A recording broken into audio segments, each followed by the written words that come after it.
So my name is Paul. I'm 27 years old. I'm originally from Lillooet, British Columbia, which is a town of about 2,000 people. I did my undergraduate at the University of Victoria in French, and now I'm a second-year medical student in the Northern Medical Program at UNBC.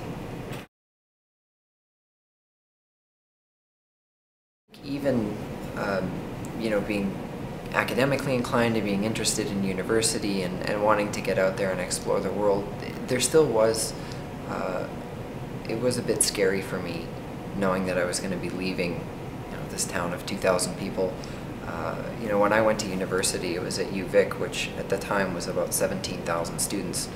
To me that was huge. That was just a massive, it was a city to me, 17,000 people. And I think, for a lot of people from rural towns, it can be quite intimidating having to go to a larger center, which is where you have to go if you want to get your education, right? So it was a bit scary for me, but looking back on it, I think that it taught me what I was truly passionate about, which is rural medicine, and that's where I see myself going in the future. So I think leaving the small town for a number of years was what really instilled in me that that's what I want to go back to. Being in the academic group of kids, and it was a small group of us in my grade, there's probably only half a dozen of us or a dozen of us. It's tough to come to school on a Monday and hear kids who have been out to a party talk about what a great time they had, and to know that that's not really something you're going to be a part of. I found it was a lot of pressure to sort of go out to parties out in the bush. It's difficult for police to keep an eye on what's going on, so in a lot of ways it's easier for kids to party, I think. Feeling like my life path, my career was sort of much further down the road, and that everybody else seemed to have it sort of figured out what they were going to do with themselves. That was kind of difficult to deal with sometimes.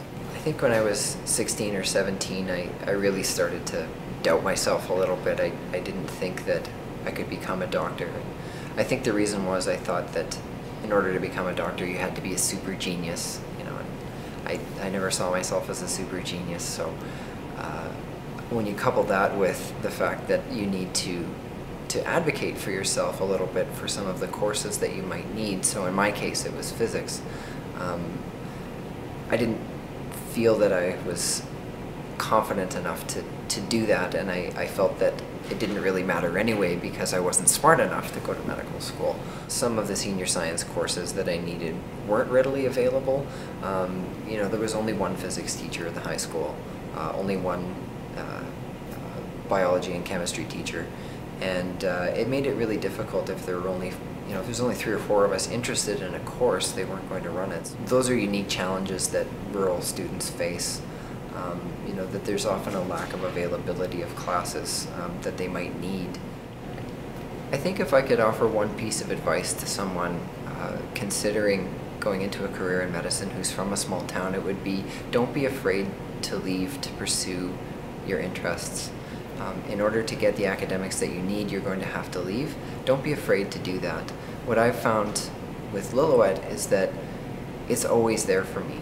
Lillooet is still there, I can go back. The people in the community have never stopped supporting me. My family, my friends, my old teachers, my old bosses, everyone has done whatever they can to help me.